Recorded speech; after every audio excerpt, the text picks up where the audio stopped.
Terima kasih masih bersama kami. Pemirsa, Polda Metro Jaya memeriksa 12 orang yang menjadi pemeran dalam kasus industri video porno di Jakarta Selatan. Dari 8 pemeran wanita, sudah diperiksa beberapa di antaranya dan sudah selesai dan kemudian keluar gedung di Reskrim Sus Polda Metro Jaya. Sementara 4 pemeran laki-laki lainnya masih dalam pemeriksaan, namun 1 orang tidak hadir karena sakit. Polda Metro Jaya akan memanggil ulang para pemeran dan jika tidak memenuhi panggilan, maka mereka akan dijemput paksa oleh polisi. Para pemeran ini pemirsa diketahui diperiksa sebagai saksi fakta.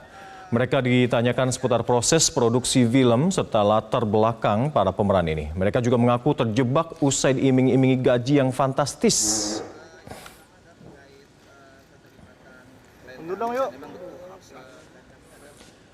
Dan untuk membahasnya kita langsung terhubung dengan Direskrim Sus Polda Metro Jaya Kombes Pol Ade Safri Simanjutak. Selamat malam Pak Ade. Assalamualaikum, salam presisi Mas Alkan. Waalaikumsalam, terima kasih telah bergabung bersama kami di Top News. Pemirsa, bagaimana pemeriksaan para saksi yang sudah diperiksa hingga hari ini, Pak Ade? Ya, jadi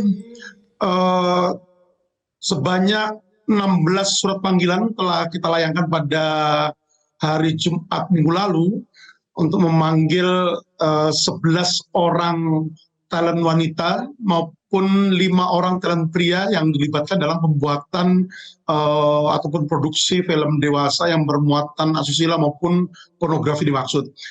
Hadir pada hari ini, hari Selasa, dari 11 talent wanita yang dipanggil, 8 diantaranya memenuhi panggilan penyidik Reskrim Sus Polda Metro Jaya untuk dilakukan pemeriksaan pada hari ini.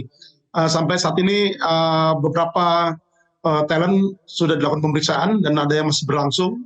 Sekitar 20 pertanyaan kita sampaikan kepada para talent pria maupun wanita. Dan kemudian dari 5 orang talent pria, 4 diantaranya memenuhi panggilan penyidik dan telah dilakukan pemeriksaan pada malam hari ini. 1 diantaranya tidak hadir karena sakit. Mas. Terkait dengan materi pemeriksaan para saksi sendiri yang diperiksa hari ini untuk para tersangka yang sudah ditahan atau lebih menitik beratkan keterlibatan mereka dalam kasus ini, Pak?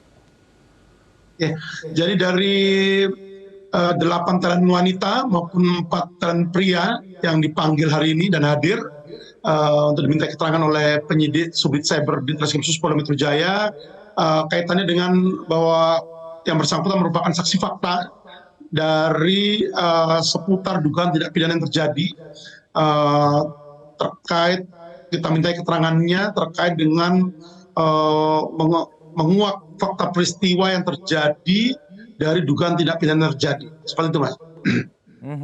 Kemudian dari pengakuan mereka yang diperiksa pada saksi hari ini, apakah mereka murni diajak atau memang ada campur tangan lain hingga mereka mau mengambil peran dalam film-film ini? Nanti itu terkait dengan hasil pemeriksaan hari ini akan dikonsultasikan oleh tim penyidik dan kemudian agenda kita selanjutnya nanti untuk para talent pria maupun wanita yang belum hadir pada hari ini, kita akan schedulekan ulang terkait dengan pemanggilan yang bersangkutan. Dan setelah itu kita akan lakukan pemeriksaan terhadap ahli. Ada 3 ahli yang kita libatkan dalam pengungkapan dugaan tidak pidana terjadi, mulai dari ahli ITE, ahli pidana maupun ahli pornografi. Setelah itu nanti baru kita akan lakukan gelar perkara untuk memberikan kepastian hukum. Di antaranya adalah gelar perkara untuk penetapan tersangka dengan minimal 2 alat bukti yang dikantongi oleh penyidik. Nanti kita akan update kembali, Mas. Siap. Pak Ade, dari hasil pemeriksaan para saksi ini, apakah sudah bisa diketahui apa sebenarnya yang membuat mereka ingin ikut serta dalam proses pembuatan film ini? Apa murni karena uang atau ada hal lain semacam itu?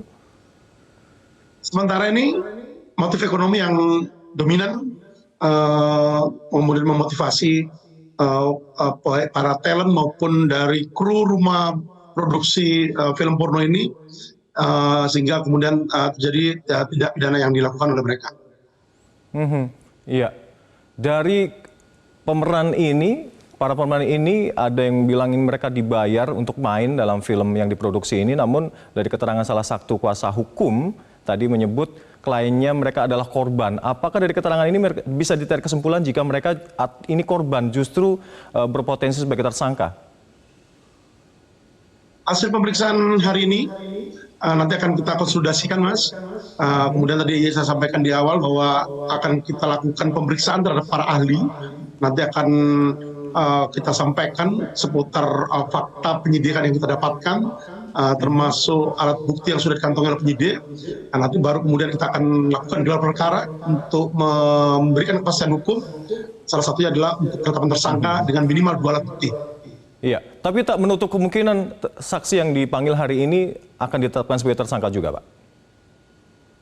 Tidak menutup kemungkinan dengan minimal 2 alat bukti nanti akan ditentukan lewat gelar perkara apakah status saksi yang saat ini mereka sandang akan meningkat menjadi tersangka atau tidak, nanti akan ditentukan dalam gelar perkara yang kita akan lakukan berikutnya. Untuk satu saksi yang tidak hadir karena sakit akan dilakukan panggilan ulang? Betul. Jadi dengan alasan yang patut dan wajar sesuai dengan hukum acara pidana, maka kita akan mereschedule pemanggilan ulang terhadap yang bersangkutan. Dan untuk talent wanita ada 2 orang yang tidak hadir terkait dengan alamat yang tidak lengkap atau tidak jelas. Ini kan kita profiling kembali, kita identifikasi, dan kita akan berikan panggilan ulang terhadap yang bersangkutan. Jika tetap tidak hadir atau mangkir akan dijemput paksa? Setelah surat panggilan kedua kita layangkan dan diterima oleh yang bersangkutan tanpa alasan yang patut dan wajar, yang bersangkutan tidak menghadiri undangan ataupun panggilan penyidik untuk dimintai keterangan, kita akan terbitkan surat perintah membawa. Baik. Terima kasih Kombes Pol AD Safri Simanjuntak telah bergabung bersama kami di Top News Metro TV. Selamat bertugas kembali, Pak. Jelajahi cara baru mendapatkan informasi. Download Metro TV Extend sekarang.